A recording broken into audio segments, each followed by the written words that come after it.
What if I told you, the United States of America has its own royal guards? Not kings, not queens, but something even more sacred: honor. They are not crowned in gold, but draped in duty. They don't protect palaces, but the soul of a nation. And yet, few know they even exist. In this video, we uncover the hidden legacy of America's closest thing to royal guards. From ancient oaths to modern secrets, these elite warriors are more than just ceremonial soldiers.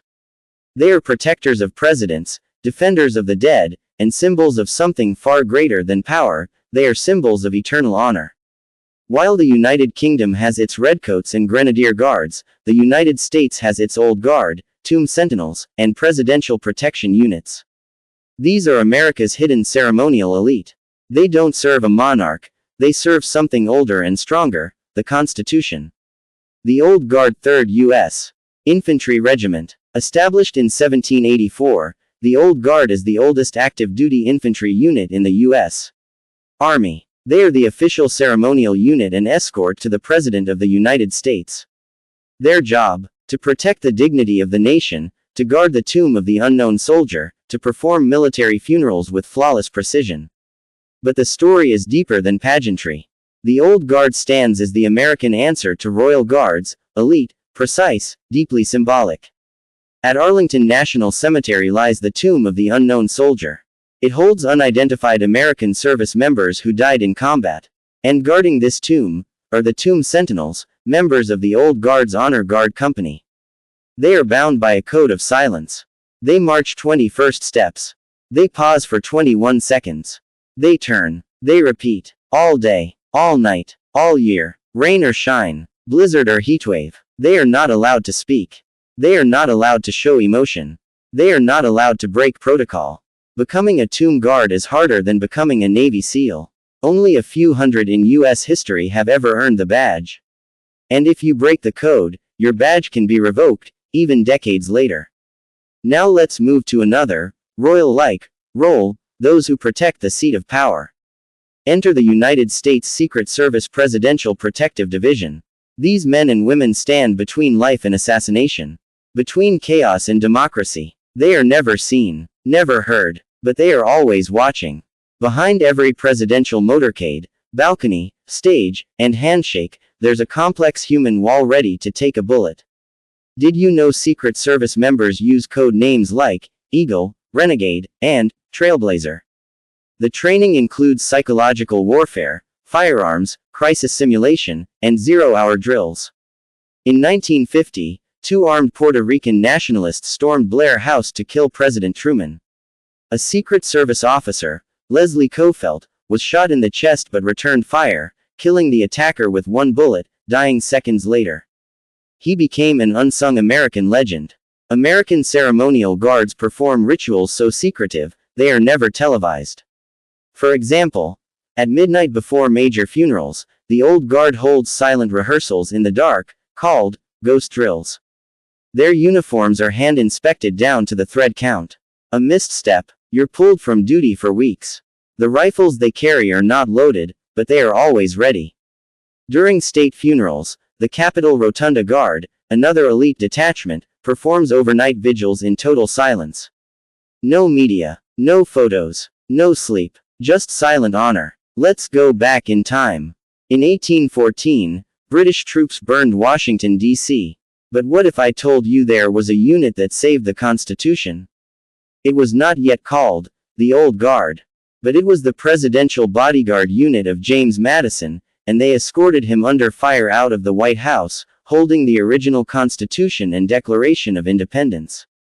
Had they not acted, the founding documents may have been lost forever. These early guardians were America's first true guardians of the Republic, not just men with guns, but men with sacred responsibility. Even without a monarchy, the United States has its royal moments. And who guards those? Presidential inaugurations, state funerals, visits from foreign royalty. During Queen Elizabeth II's 1957 state visit, she was escorted by a joint American Honor Guard including the Old Guard and Marine Corps Silent Drill Platoon. Every salute was practiced for weeks. Even her horse carriage had a Secret Service escort running in formal dress. And when President Kennedy died in 1963, the guards at his funeral matched those of any emperor. The riderless horse, the flag-draped coffin, the eternal flame. The guards stood like stone, even as the world wept. To become a ceremonial guard is to surrender to perfection. The old guard trains up to 10 hours a day. Recruits are drilled until they can march in their sleep. You fail once, you restart the process. Tomb guards take it further. Their uniforms are ironed with a ruler.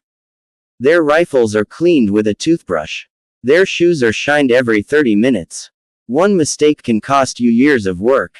This isn't just training, it's a transformation. Guards say, we don't just guard the tomb, we become the tomb. Now let's uncover some shocking unknown truths. 1. The old guard serves funerals almost daily, over 6,000 funerals a year at Arlington Cemetery. 2. The Tomb Guard badge is the second rarest badge in the U.S. Army. 3. During 9/11, tomb guards refused to leave their post, even as the Pentagon burned nearby. 4. Guards practice so silently that drill instructors wear headphones to detect mistakes.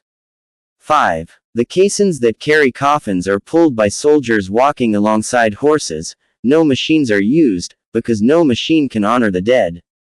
So, what is the true legacy of America's Royal Guards? It's not just in medals. It's in moments. Moments when a soldier stands in the rain, for someone they never knew. Moments when a flag is folded 13 times, and handed to a crying mother. Moments when silence speaks louder than any speech. These guards are not protecting power.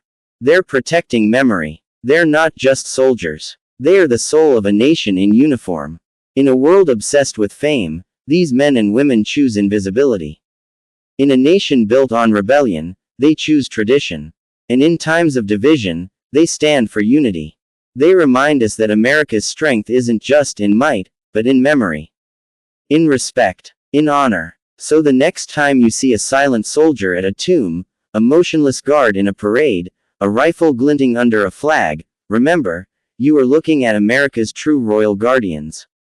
Not of bloodline, but of bravery. If this story moved you, share it. These guards never ask for attention.